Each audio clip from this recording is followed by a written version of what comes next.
Halo pemirsa, berjumpa lagi dalam liputan daring 5 News dengan berita terhangat dan teraktual bersama saya, Anissa Putri Amalia. Dinas Pendidikan dan Pemerintah Kota Bekasi telah membahas rencana belajar mengajar secara tatap muka di sekolah. Rencana tersebut diambil dengan merujuk tren kasus COVID-19 yang semakin menurun dan dapat dikendalikan. Namun, bagaimanakah efektivitas rencana tersebut terhadap siswa? Berikut berita selengkapnya.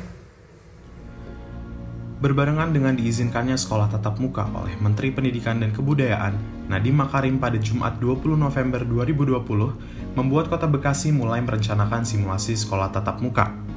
Simulasi yang sejatinya telah dilaksanakan pada bulan Agustus 2020 ini terpaksa harus diberhentikan oleh Kementerian Pendidikan dan Kebudayaan karena Kota Bekasi pada saat itu masih berstatus oranye atau beresiko sedang. Rencana dimulainya kembali simulasi sekolah tatap muka ini akan dilakukan atas pertimbangan Dinas Pendidikan Kota Bekasi melihat rendahnya angka penyebaran COVID-19 dan tingginya jumlah pasien yang sembuh. Selain hal tersebut, Wakil Wali Kota Bekasi, Tri Ardianto, menjelaskan terdapat beberapa hal yang menjadi perhatian pihaknya sehingga berencana untuk kembali melakukan simulasi sekolah tatap muka.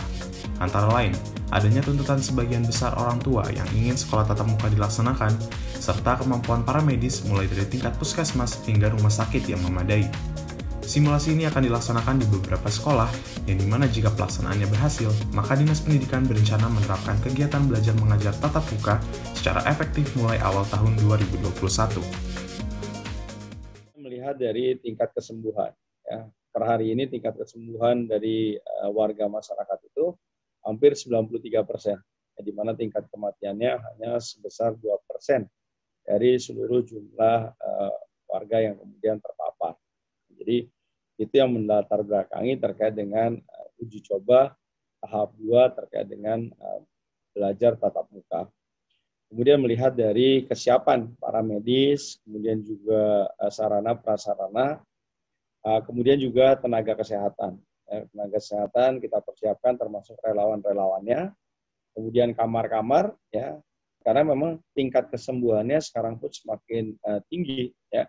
Kalau dulu rata-rata 2 minggu, ya sekarang mungkin 5 hari, 6 hari. Tentunya ya langkah-langkah hampir sama mungkin pada saat mereka nanti mungkin memasuki satu ruang tempat, ya, bahwa perlengkapan terkait dengan pemeriksaan suhu, kemudian terkait dengan hand sanitizer, kemudian penggunaan masker, ya saya kira ini akan menjadi concern dari kita bersama, ya, agar mereka bisa lebih tertib, ya. Kemudian juga pelajaran-pelajaran yang kemudian sifatnya berkerumun dan bergerombol itu juga mungkin secara itu juga dihindari, ya, seperti kayak olahraga, upacara dan sebagainya. Jadi mereka lebih tertib mungkin, dan isi kelasnya pun juga akan dibatasi. Ya. Kalau misalnya satu kelas 40, ya mungkin besok hanya 20.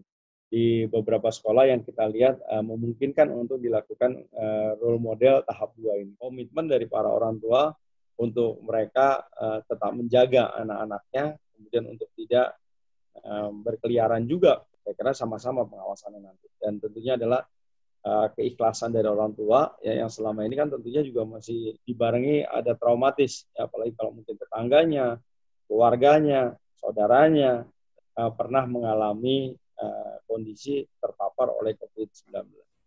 Pemberian izin pembelajaran tatap muka ini bisa dilakukan secara serentak ataupun bertahap sesuai dengan kebijakan daerah masing-masing.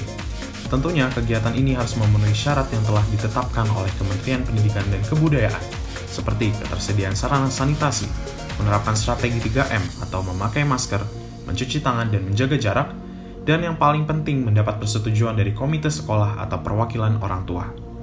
Pemerintah Kota Bekasi sendiri memperbolehkan anak murid yang belum mendapat izin dari orang tua untuk tetap melaksanakan kegiatan belajar mengajar secara daring. Kita melihat seberapa besar sih risiko penularannya.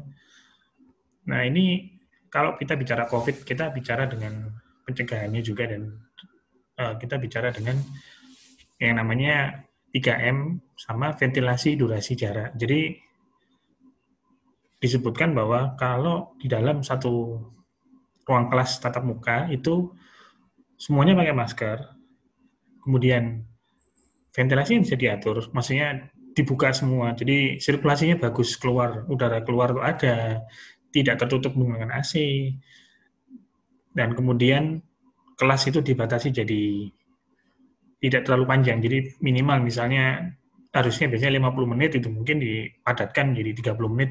Nah, pengaturan-pengaturan seperti itu bisa menurunkan risiko penularan COVID di sekolah. Kalau bisa dilakukan dengan bagus.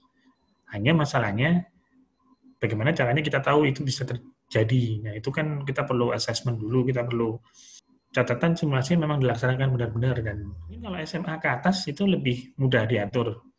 Yang susah kan kalau SD ke bawah. Nah, itu nggak ada. Mereka nggak tahu. Kalau mereka serius, harusnya mereka melakukan survei dulu ke guru-gurunya, ke anak murid-muridnya. Seberapa siap mereka dengan pembukaan sekolah? Tahu nggak mereka apa yang harus dilakukan ketika sekolah dibuka, segala macam.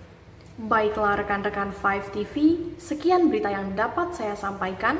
Semoga berita tadi dapat bermanfaat untuk Anda. Jangan lupa untuk tetap menerapkan protokol kesehatan yang telah dianjurkan oleh pemerintah. Saya Anissa Putri Amalia pamit undur diri. Terima kasih dan sampai jumpa. 5TV, be kreatif.